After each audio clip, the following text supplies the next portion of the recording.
Welcome to the SBI Podcast, offering CEOs, sales and marketing leaders ideas to make the number.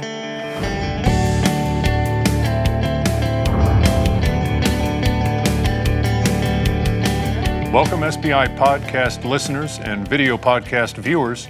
My name is Mark Sinek, and I'm a principal at SBI, a sales and marketing consultancy dedicated to helping you make your number. With me today is my co-host and one of SBI's partners, John Staples. How you doing, John? Doing very well, Mark. Thanks. To all of you listening or watching, thanks for joining us today. Our purpose is to help you make your number by speaking with business experts about things you are dealing with in real life in your company.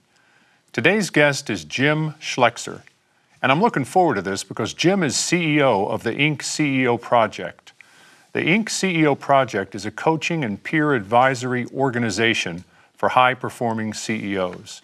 They help CEOs solve the management and business hurdles they face as they run their companies.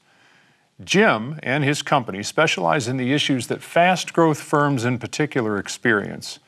Jim and his team work with over 100 CEOs to identify and obliterate the things that stand between them and continued organizational success. Jim's got 30 years of experience leading global organizations in both public and private environments across many functional areas. He's done business in over 26 countries. He's the author of the soon-to-be-published book called Great CEOs Are Lazy, detailing the behaviors that make the difference in CEO performance. If you want straight, strategic advice on your business problems, this is your guy. And not only that, he's a soccer player, a CrossFitter, a prolific reader, and an outdoorsman. Jim, welcome to the show. Well, thank you very much, Mark. A lot to live up to there. Yeah, let's go. Well, I'll tell you what, I'm looking forward to reading that book, I can tell you that much. I think a lot of CEOs are, because the trick is how to be successful and be lazy, and that's hopefully what we talk a little bit about. Perfect. Yeah, we're looking forward to that. Hey, Jim, one of the reasons I was so excited when I learned you were going to join the show today is because of the real-life experience that you have, not only as a CEO, but working with other CEOs. Your position really allows access or ability to peek in on other very successful leaders and perhaps some that maybe aren't so successful. And today we're going to ask you to help your peers who are those CEOs understand how to think about the importance of developing corporate strategy. Sound good? Yep, all sounds great. All right. It's great. When you think about it, Jim, corporate strategy carries a lot of weight. I mean, this is where the direction of the company is defined, and without a clear and a clearly articulated corporate strategy, it's impossible for all the functional leaders who run different pieces of the business to row in the same direction. So we're going to use a section of SBI's revenue growth methodology to help guide our conversation, specifically pages 52 through 69. If you want to follow along at home, you can download a copy of our methodology at salesbenchmarkindex.com/2016-report. Jim, are you ready to dive in? Yep, let's go. Great. In our view, there are 8 steps to corporate strategy development, but I really would like you to talk broadly about your personal approach to corporate strategy development. Yeah, no problem. I think the first thing you got to think about when you think about strategy is this is absolutely owned and not delegatable by the CEO. So we've seen a lot of CEOs that say, well, I got a strategy group or I've got a strategy department and they do the strategy stuff for me. And our insight there is that is you end up with a very diluted strategy in that case and something that doesn't necessarily resonate. Look, you got to the CEO job by a set of experiences, knowledge, intelligence, hopefully, knowledge of the industry, and your ability to sort of stitch together an understanding of the market, the competencies of your company, the talent you have around the business, the values that you guys use to run your business, and integrating that into an answer that's powerful and resonates both with your clients and with your team. It's unique, and it's just hard to do that as a committee, as a team. You really need to have fairly undiluted stuff, at least at the starting place. It could be massaged after that, but we really recommend, CEO, you got to own the strategy. You got to come out with the first draft of it, and then you can bring it to the team and have them work with it a bit. But that unfiltered, concentrated view of where we're going is the most important thing. Let me just add, one of the big things that people talk a lot about in strategy is what are we going to do right? So what is the most important thing that we're going to do going forward? For us, that's pretty important. But what we find is the really gifted CEOs, the ones that are great, are very clear on what we're not going to do. And they have very strong sort of guidelines on these are things that we will never do as an organization, whether it's a business line or a way of approaching things or geography. And so it provides those guideposts to the organization to say, hey, we're thinking about doing A. They look at the what we won't do list, and they go, guess we're not going to do that. It's just crystal clear for them, and we don't waste time on it. Diffuse strategy, where we're not clear on no, a lot of time is wasted chasing rabbits that things really aren't going to really turn out. You know what? If I'm listening or watching the show today, I got to tell you, I'm sitting up in my seat, and I can't wait to continue to hear more about it. So one of the critical elements of strategy development is defining the unique advantages of your company that it has in the marketplace. I guess there are really two questions I have for you here. First, do you agree with that statement? And second, how would you advise CEOs to surface those advantages in his or her organization? So this is actually, we think, pretty easy, and people make it unnecessarily complex. There are fundamentally three bases of competition. You can either be a cost competitor, you're going to be the lowest cost provider in the market.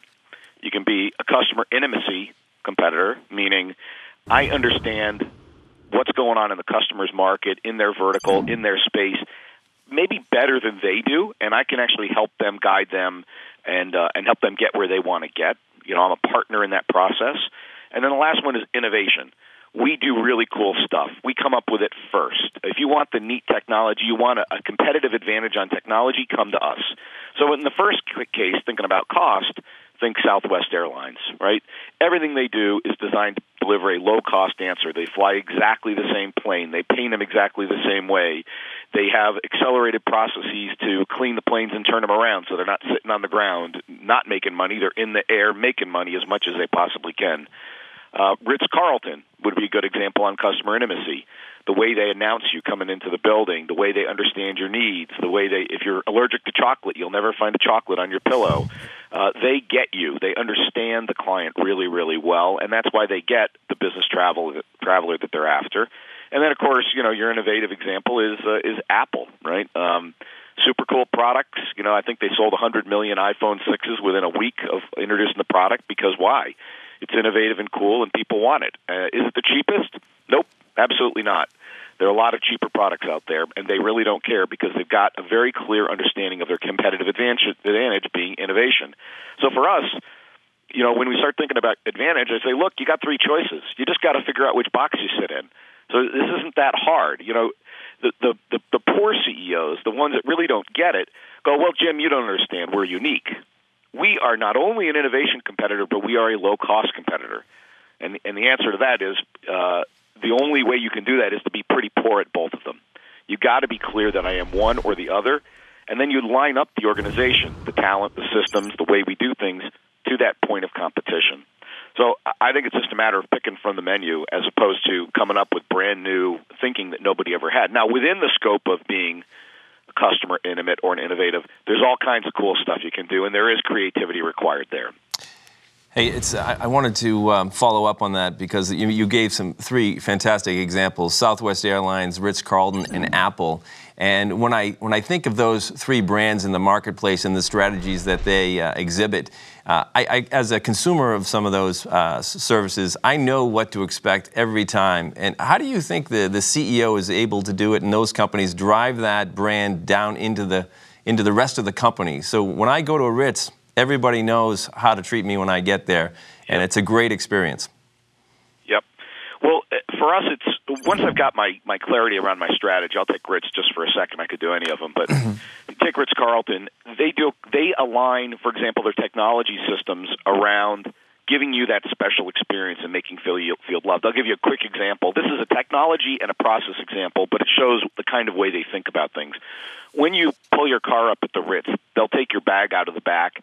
They are trained, so there's a process, to look at your bag tag to know your name. So they'll say, hello, Mr. Schlexer, how are you? Welcome to the Ritz-Carlton. Now, what you don't know is when they're saying that, they have a microphone in their sleeve. You might have noticed it or might not. The people that are listening to that are the people at the front desk. So when they wheel your bag in and you go to the front desk, what do they say? Hello, Mr. Schlexer, welcome to the Ritz-Carlton. And you go, this is incredible. They knew I was coming. How did they do this? It's magic. And really, it's just technology that they have used to try to generate that cool customer intimate experience to make you feel like you just came home. So there's a clear example on the process and the use of very simple technology to generate a neat experience. Most people don't realize they're doing this, but they do. The other one, I think, is values. So when you have a distributed organization like the Ritz, they've got places all over the world, how do you make sure that every single person makes the right decision when there isn't a manager to ask and there isn't, a corporate policy book to check? And so for Ritz, they have a very simple motto, and it guides what they do in terms of how they interface with the people, the guests that stay with them. And their motto is, ladies and gentlemen, serving ladies and gentlemen. And so when I walk around thinking that ladies and gentlemen serving ladies and gentlemen, and I have somebody who asks for directions, I just don't point roughly down the hallway and say, you just keep going, you can't, I might guide you because I'm a lady or a gentleman, and I'm serving a lady or a gentleman. So how they engage with the client base is guided by that principle. And so they tend to make the right decision in those environments. And I'll just give you the last one is this goes all the way over to their hiring processes. If you want to get people that like to serve and are polite, this is a real trick question. What kind of people do you hire?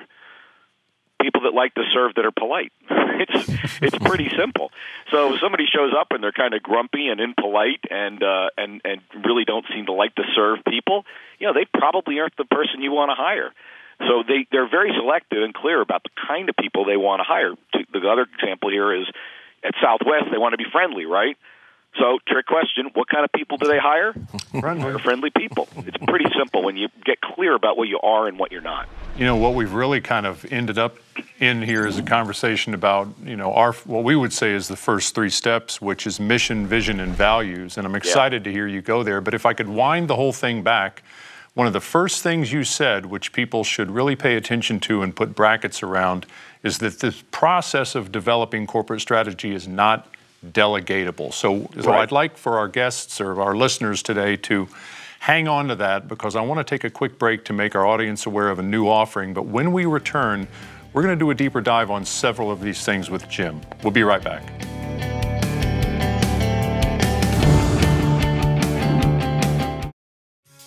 Making your number is hard. Your problems are complex. Complex problems need complex solutions. Introducing the SBI magazine.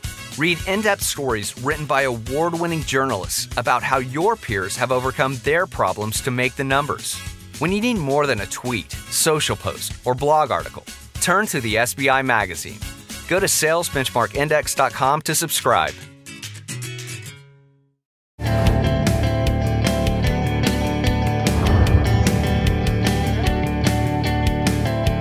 Welcome back. My name is Mark Sinek, and I'm a principal with SBI, and with me today is one of SBI's partners and my co-host, John Staples, and our guest is Jim Schlexer, the CEO of the Inc. CEO Project. And today we're discussing with Jim how a CEO should approach corporate strategy development. We're using SBI's revenue growth methodology to do this. So, Jim, before the break, you were talking about, we asked you a broad question about corporate strategy development and how you believed CEOs should uncover and position their company's unique advantages. And originally, I was going to lead this into a conversation around where you went in our first segment, which was price, what we would call price, product, and customer experience. You called cost, customer intimacy, and innovation. So let me play devil's advocate if I could, because you're very well versed in having to pick one of these and then being able to defend it. What if I said that Southwest Airlines is trying to compete on both? The example you gave in the earlier segment was Southwest Airlines. They certainly compete on cost. However, they also compete on the customer intimacy by virtue of how they try to position themselves as a friendly airline. So can you talk a little bit about which one you really believe it is and how they appear to maybe be going after it on two fronts, but really it's only one? Yeah, they're crystal clear on being a cost-based competitor. They're trying to generate a great experience, no doubt about it, and they do understand their customer base. But look, for example, that without being piggish, because they've got a certain rep in the space, so they don't charge for that extra bag, for example. But if you want to go to the front of the line, they do charge for that, right? And so they've got a view that they're not actually serving normally business clients, but they realize business clients use it. Business clients want to get on the plane, get settled. Mom and dad with the kids that are going to Disneyland, they're kind of okay. We got time on our hands, although they let those families go up front as well. And interestingly, here's the real differentiator. Families go up front for free. If you're a business guy and you want to get on early, you pay for it. So what they're clear about is we get that we're trying to serve a business client. We get that they're willing to pay more. We don't want to add any cost. It costs nothing to us to do this, right, to put them to the front of the line, and yet we're able to charge for it. Yeah. In the case of American Airlines, for example, as a heavy business traveler, you go right to the front of the line. It doesn't cost you anything except a lot of time in a seat, right, for your gold or a silver or platinum kind of flyer. So the other one is there have been examples of them adding services, and they're very clear. Is if it adds cost to what we do, we don't do it.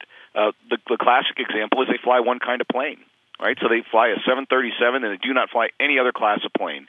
Now you say, well, why wouldn't they? There's obviously some legs that could require bigger planes and smaller planes, and they could customize it and optimize what they're doing. And their answer is we get more out of completely standardized processes at every single location that we fly our planes: maintenance, cleaning, provisioning, flight crew. Everything is exactly the same, and that generates a cost improvement.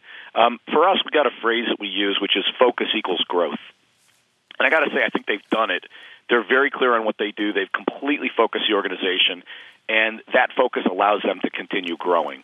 So picking one of the three and being clear on it and focusing on it does actually drive growth.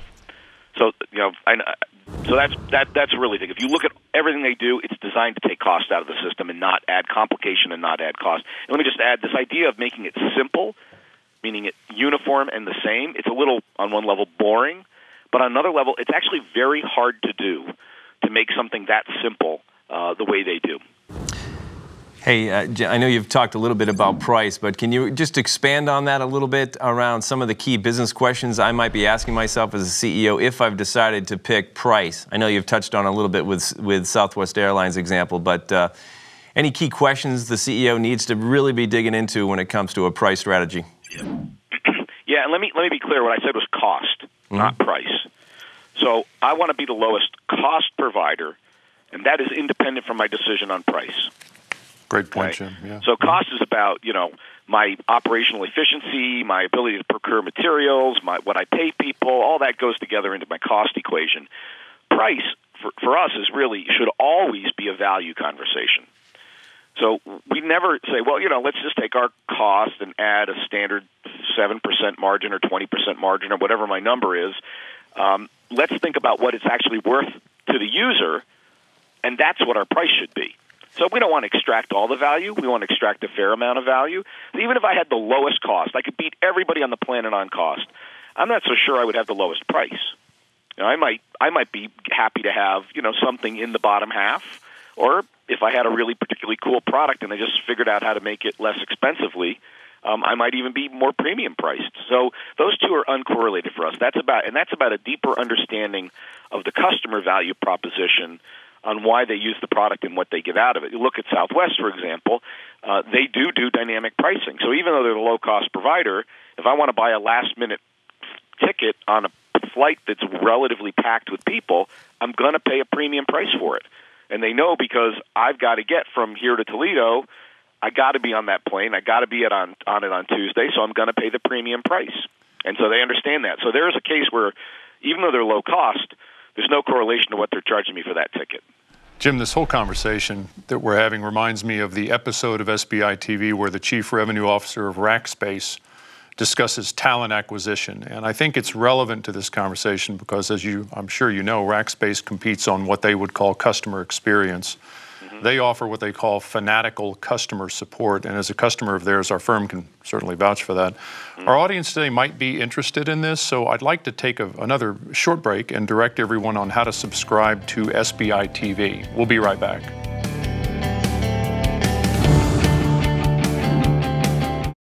You are watching SBI TV. This is a monthly web TV show featuring guests just like you, executives trying to grow their revenues.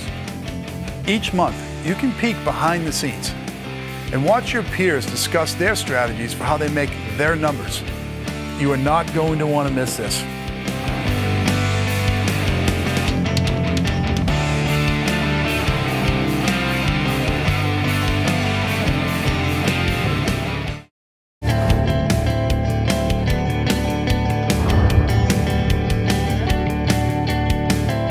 Welcome back. My name is Mark Sinek, and I'm a principal with SBI, and with me today is one of SBI's partners and my co-host, John Staples, and our guest today is Jim Schlexer, the CEO of the Inc. CEO Project.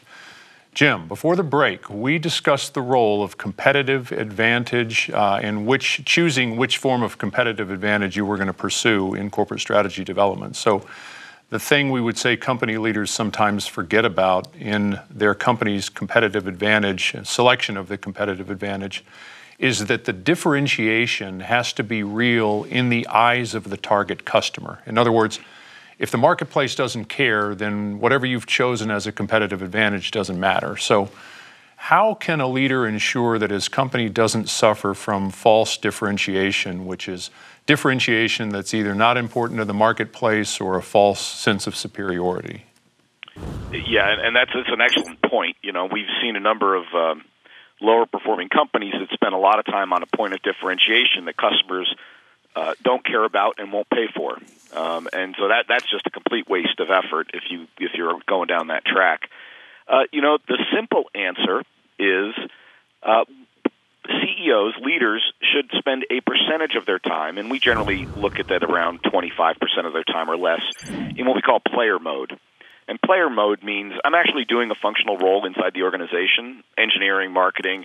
But for us, being in the selling mode is actually really important. Now, you'd say, boy, that's kind of a big hammer to bring the CEO in on a sales process, although they can be used strategically at various points on complex sales. What we coach the CEOs on is while you're in that sales process, you should actually be doing meta work. Yeah, sure, you're going to try to get the sale. That's wonderful. Company wins. We get the sale. It's all great. But the questions you should be asking yourself while you're in front of that customer is, did they really respond to that value proposition? Do I have the right sales team in front of this client? Is our offer really compelling, or is it not compelling enough to make them move quickly? Are the processes set up to allow my sales team to be successful? So all these questions around product, process, talent should be what's going on in the background of the CEO's brain while they're engaged in that sales process. So this question you asked about, well, how do you make sure that your value prop, your point of differentiation actually works? You get in front of a customer and you see how they respond to it. And if they go, oh my God, that is the greatest thing I've ever seen in my life, I'm so excited, where do I sign? I'd say you're probably barking up the right tree. And if they go, yeah, okay, that's kind of cool. You know, we're going to send it to our normal process. It's going to take 6 months to evaluate. We're going to have a committee meeting. We're going to talk about it, and we'll think about it. Yeah. You probably don't have the right point of differentiation there. We boil this down to the idea of having a mafia offer. So the question is, how do you, and the rule of thumb on a mafia offer, meaning it has good enough to move a market, is it has to be twice as good or half the price. Twice as good or half the price.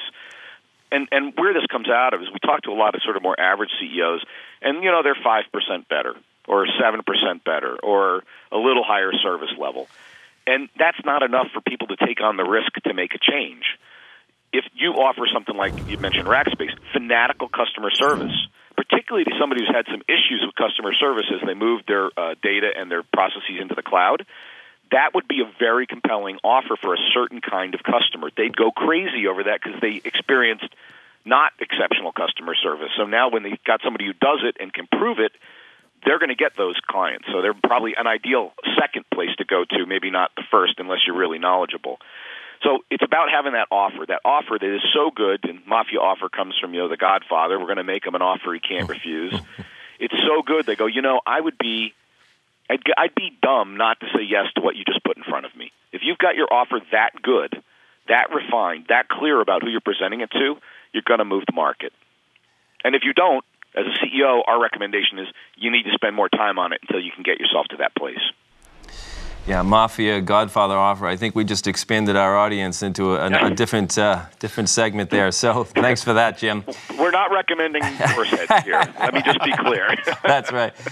Hey, I want to stay on that topic, but I want to flip it over a little bit. So what about unsustainable differentiation? That is, competitive advantages that are easily imitated by your competitors. And they happen all the time. You know, when you establish a competitive advantage and it's something that could be matched without a lot of effort, it really isn't a competitive advantage. There's a great Warren Buffett quote about building moats around your business, and that's a good way to think about it. If there's no moat around your competitive advantage, you're probably not going to last long. Because if it works, if it's as good as I indicated, it's a mafia offer. It moves the market, but it's easy for everybody else to replicate. It won't be a mafia offer for long because everybody will match it, and now you're non-differentiated. So you got to think about the moat, the barrier to entry you have around your point of differentiation. Is it unique technical talent? Is it intellectual property that you've got patented? Is it a huge amount of capital required to do what you do, so it's hard for anybody else to penetrate into the space? But if you don't, another great one in the current economy is an information moat. An example here would be Salesforce.com. Once you've entered a huge amount of your corporate data, your client data, all of your contacts into Salesforce.com, the switching cost to any other CRM is pretty huge. And so they're going to have to come up with somebody will have to come up with a really, really incredible offer for you to move all your data and take all that risk to get off of Salesforce.com. So there's an example of an information moat that they've established by gaining position. So if you don't have a moat, it's not a real competitive advantage. Hey, thanks for that example. I think the audience is really going to resonate with that. We're going to take one more break. When we come back, we'll discuss with Jim what to do if you want to evaluate your corporate strategy now. We'll be right back.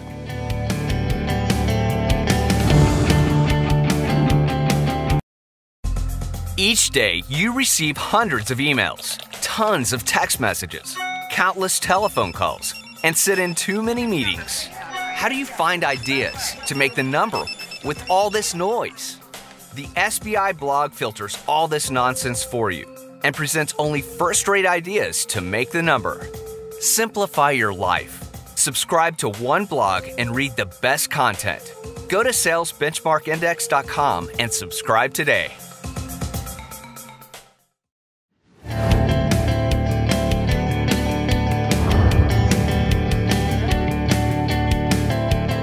Welcome back, everyone. Jim, let's put a nice bow on this last half hour we've spent talking. I'd like you to speak directly to our audience, if you would, and specifically to the CEOs who are listening. What are the 2 or 3 things that they might want to do immediately following this show to evaluate their existing corporate strategy? So if I was going to give them a short to-do list of how do you evaluate your corporate strategies, I think the first goes back to the question we talked about in the beginning. Are you clear on being a cost or an innovation or a customer intimacy competitor? That's the first question. And the second question to ask yourself is, are my systems and my values and the kind of people I hire aligned to that point of competition? So, and if the answer is no, in other words, there's things we do that are not relevant to being a innovation competitor, for example, then you need to stop doing them. And so I think you get your first gain by getting clear on what you are and stopping the things that you shouldn't be. And I think then you need to continue to refine that. The more clarity you can get around what basis of competition you are, the more your systems align to it, the better you are. And then the last sort of thing on the to-do list is spend time crafting that mafia offer. What's the value proposition that you provide the clients that's so compelling that they would really be stupid not to say yes as quickly as they possibly can because they're leaving competitive advantage for themselves on the table if they don't do business with you? So clear on your basis of competition, align your systems, processes, and talent, and then get clear on your mafia offer. And I think you're a long ways down the path of having a clear strategy that you can propagate down into your organization. Hey, great points, Jim. Okay, what does all this mean to you, the audience? Sales and marketing teams cannot make their number if the CEO, and I'll emphasize CEO, doesn't help them by providing a clear corporate strategy they can rally around. This is why you care. If you want to make sure you get this right, get a copy of SBI's research report called How to Make Your Number in 2016 at salesbenchmarkindex.com/2016-report. If you feel like you might need some help with this, completing the report, you can log on to Sales Benchmark Index and sign up for a workshop. Jim, thanks for letting me put you on the spot today. John and I both will be picking up a copy of your forthcoming book, Great CEOs Are Lazy. And hoping that we either do or don't see our own CEO in that book. I don't know. It'll be interesting. Ooh, I don't know that one. I also want to thank you, our audience, for tuning in. This show has become very popular, and with this popularity comes our ability to get great guests like Jim today. So thank you, and I wish you much success as you try and make your number. Thanks, Jim. All right. Thank you, guys. It was great. This has been the SBI Podcast. For more information on SBI services, case studies, the SBI team and how we work, or to subscribe to our other offerings, please visit us at salesbenchmarkindex.com.